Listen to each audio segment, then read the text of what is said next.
I'm a gun owner. Tim Walz is a gun. I did not know that. If somebody breaks in my house, they're getting shot. Yes, I hear that. So Oprah hosted Kamala Harris for an interview and some questions from the public and, of course, the usual celebrity endorsement.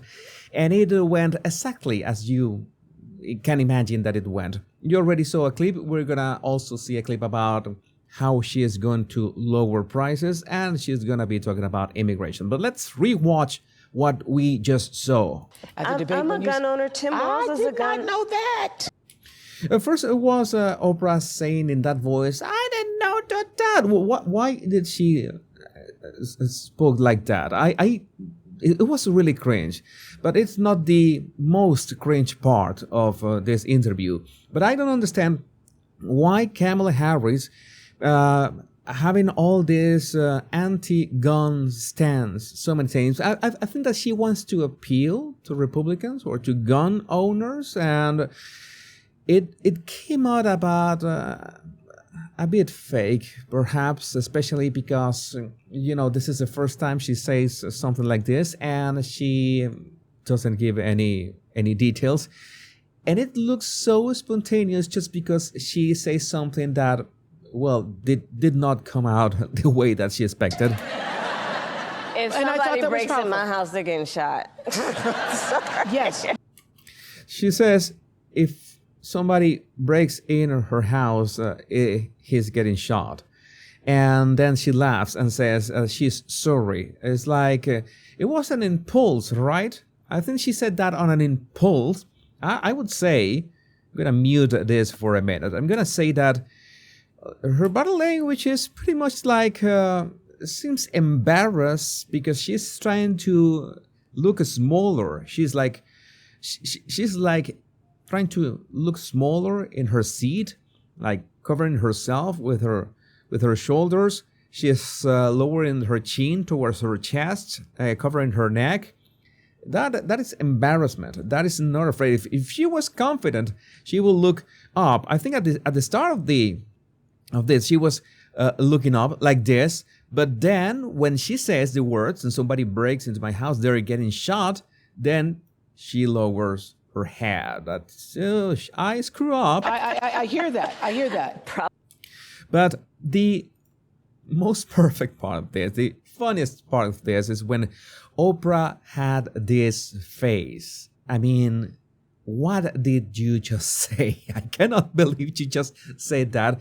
And you remember all those times that Kamala Harris has, defended. She says that she was a prosecutor and she was very hard on some of them, but for some reason she wants to defend all these people crossing the border and decriminalize them. And you know that has been her stance for ages. And then saying this, and I'm gonna shoot them, after some clips have been unearthed about her saying that you having a legal gun doesn't mean that we cannot break into your house and, check it for you.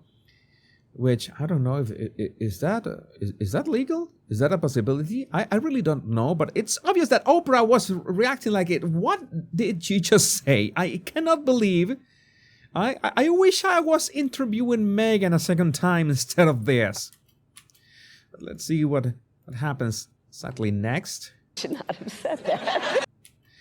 That Oprah tries to change her face to something like less embarrassing, right? Like a nervous smile, which you can, if we cover her mouth, you can see that her eyes are not smiling at all.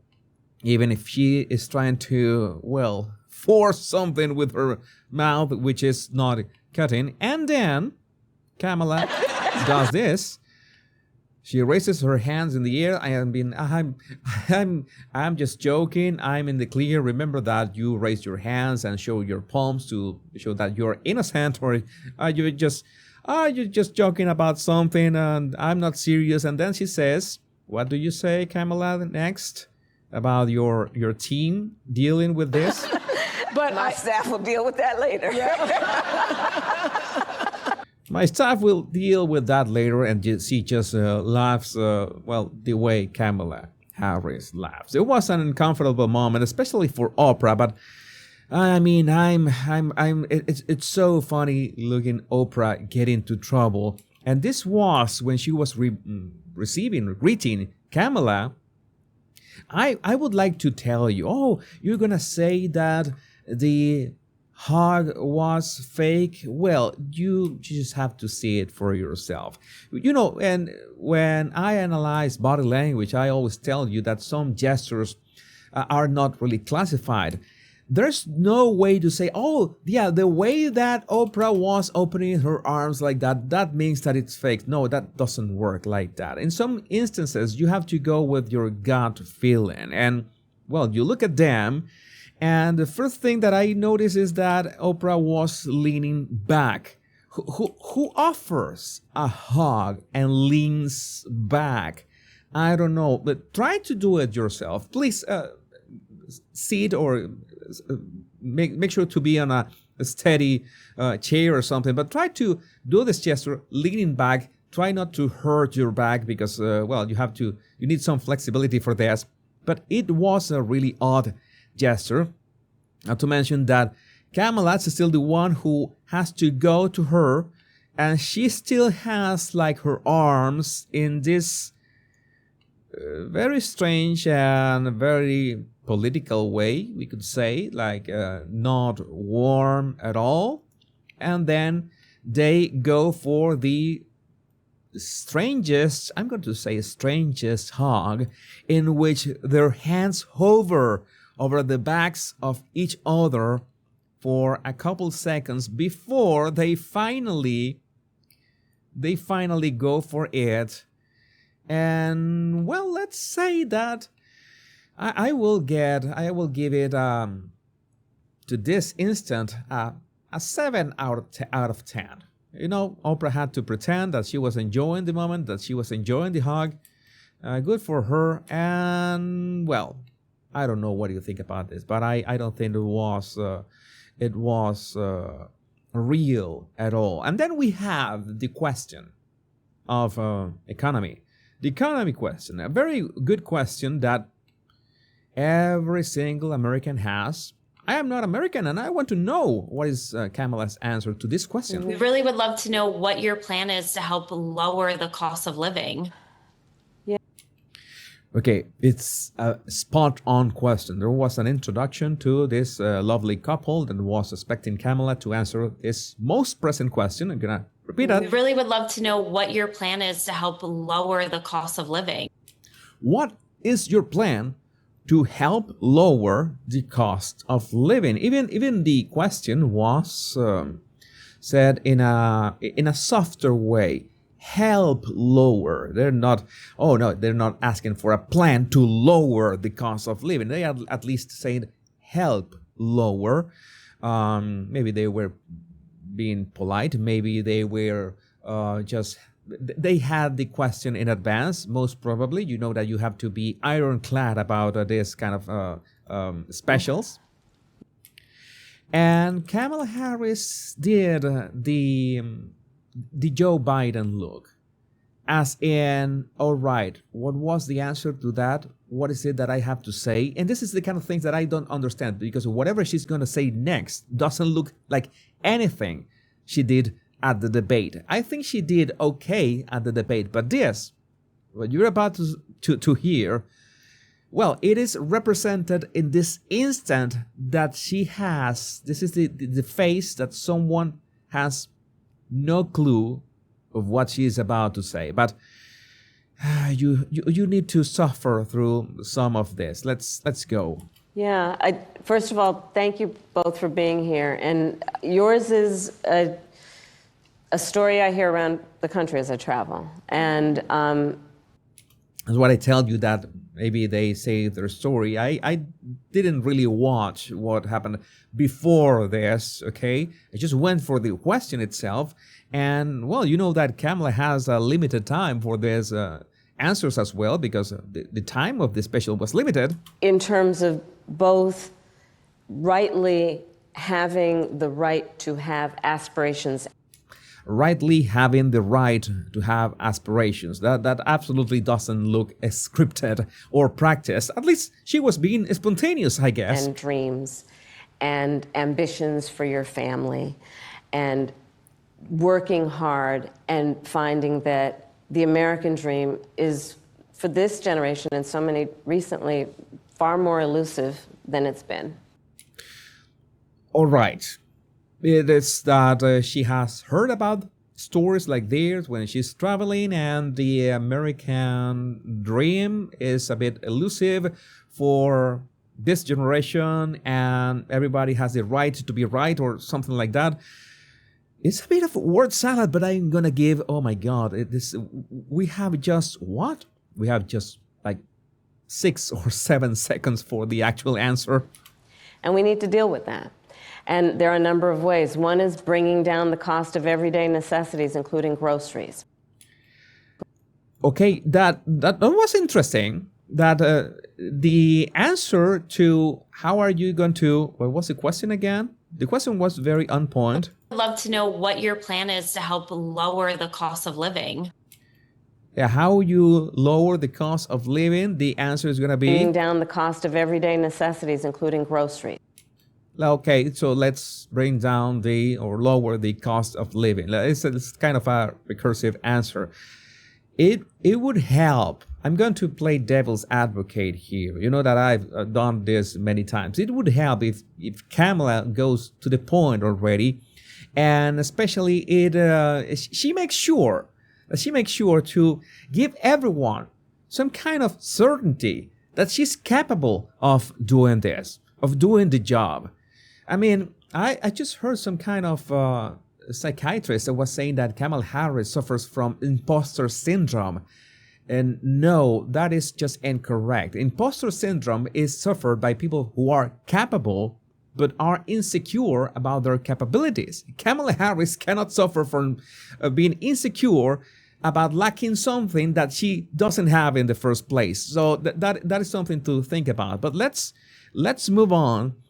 Oh, this part, no, I'm going to put this at the end because there's a much more important when she talks about immigration, and this gentleman asked the question about how is she going to deal with immigration, how is she going to deal with the crisis at the border, how is she going to deal with all these people that, well, you know, I'm not going to be very judgmental. Let's listen to the question. What will be your specific steps to strengthening the border? I liked that question. That was the last part of the question. What will be your specific steps to strengthening the border? Especially specific, and I think he was actually excited to asking that question. Oh, this is nice. I was invited to ask this question. Let's see. So it's a wonderful and important question. That's important. It's a wonderful and important. Yes, absolutely. You know, my background was as a prosecutor, and I was also the elected attorney general for 2 terms of a border state. Okay, maybe she is introducing her experience about this. We still don't have an answer, but bear with me. Let's cut her some slack. So this is not a theoretical issue for me. This is something I've actually worked on. Okay. I have prosecuted transnational criminal organizations for the trafficking of guns, drugs, and human beings.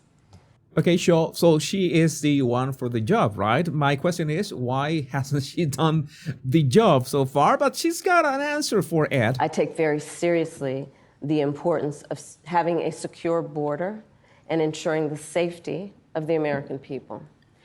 Okay, then, you know that when someone wants to make time, they will spend a bit of time saying why it's important, the topic of your question, instead of answering the question itself.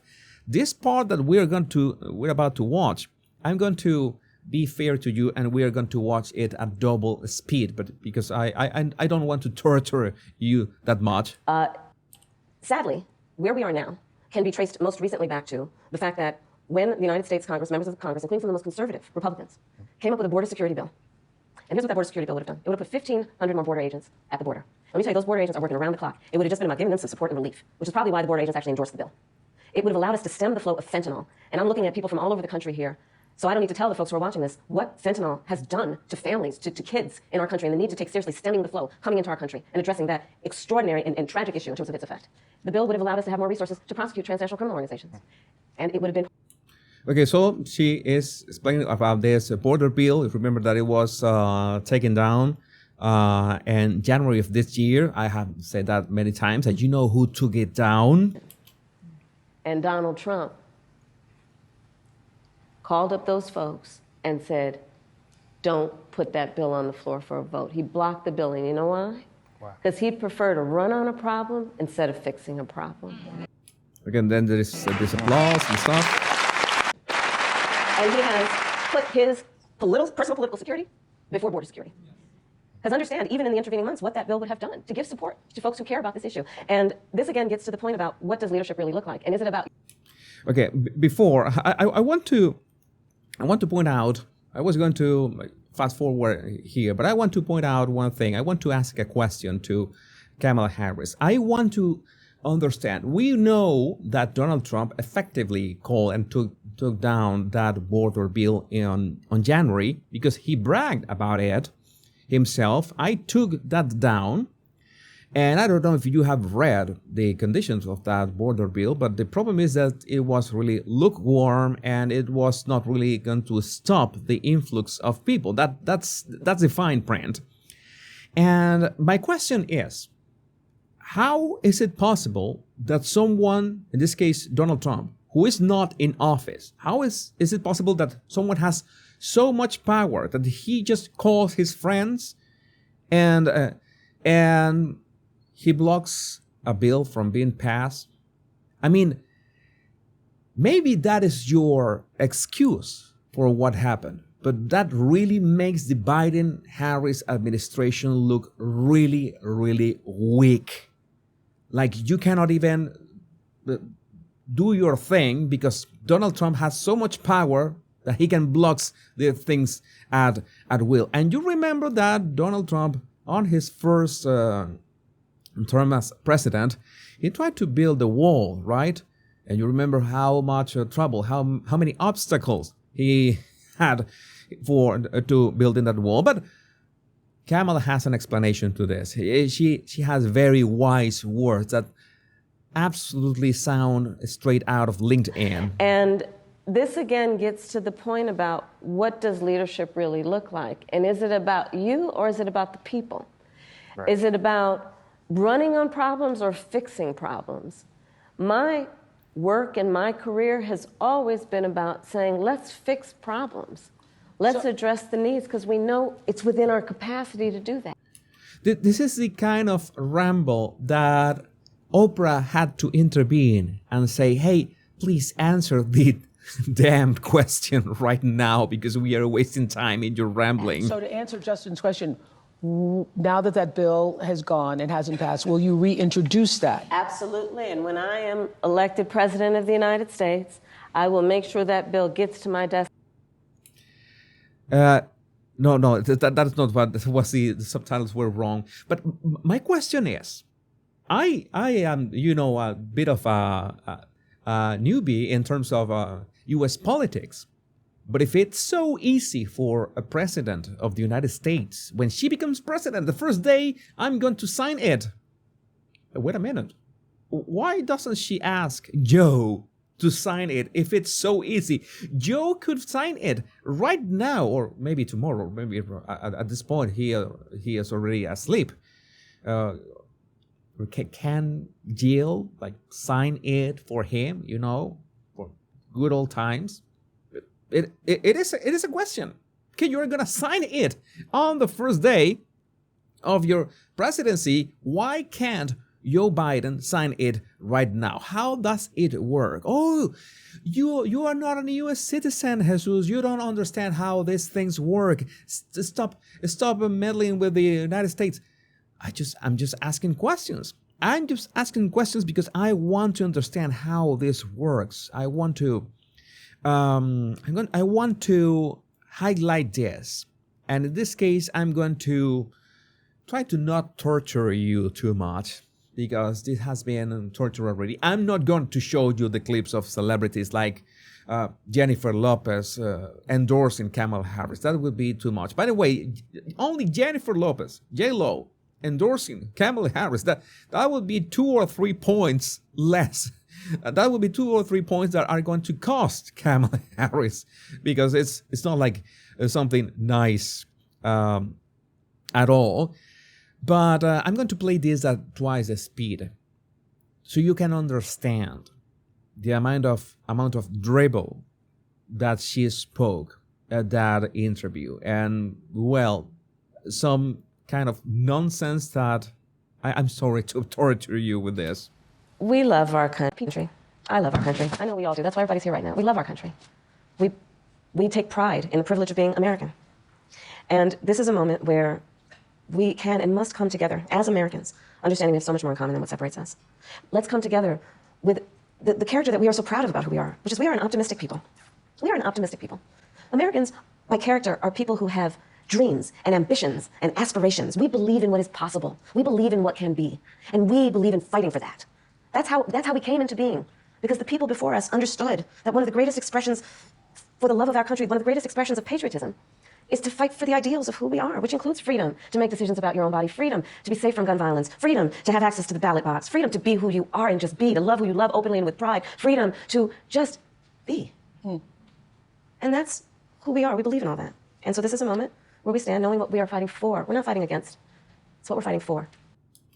Right. So a lot of empty words. And of course, the first thing that she says when it comes down to what are the rights is make decisions about your own body, because you know that these people are obsessed with that topic in so many ways. Okay, I'm going to give you my insights about this. I think this was more harm than anything for Kamala Harris. No, I'm not complaining about that because she got the opportunity, the perfect opportunity for very simple questions and give very on-point answers that she would have rehearsed previously. And she did rehearse her answers for the debate, as she had the questions beforehand. But right now she had the opportunity in a no-stress situation to answer those questions and even appease her voters in some way that they could understand. But instead, it was all word salad. It was only pointless word salad. I would like to know what is the actual strategy behind this, because it is not working. But still, after seeing her body language and being a bit lost, you saw her face when she was going to answer that economy question. It is obvious that she's pretty much clueless for any interview in the near future. And still, when you see Oprah's reaction to her answers, you realize that Oprah really did not expect most of the things that were happening here. But I still would like to know what you think about this in the comments. My name is Jesus Enrique Rosas. I'm the body language guy. Remember to download my 100 free body language tips in the description of this video and be subscribed to my email list. Much love and bliss.